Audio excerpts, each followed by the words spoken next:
రహస్యమందు చూచుచున్న నీ తండ్రి నీకు ప్రతిఫలం ఇవ్వాలంటే నువ్వు ప్రార్థన చేసేటప్పుడు నీ గదిలోనికి వెళ్ళాలి, తలుపు వేసుకోవాలి, రహస్యమందు నీ తండ్రికి ప్రార్థన చెయ్యాలి అని ఈ జులై మాసంలో ప్రభు మనకు తెలియపరుస్తున్నారు.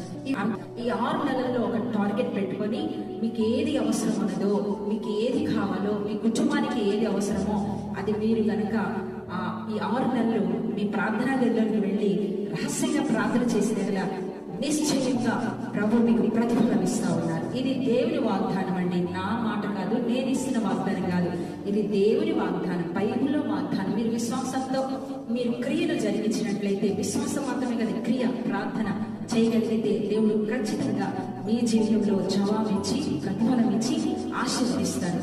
మన బైబిల్ గ్రంథంలో మరి కొంతమంది మన పితరులు రహస్య ప్రార్థన చేశారు. ఎవరంటే హిజ్కియా. మరి అష్షూరు రాజు మరి బెదిరించి చాలా మాటలు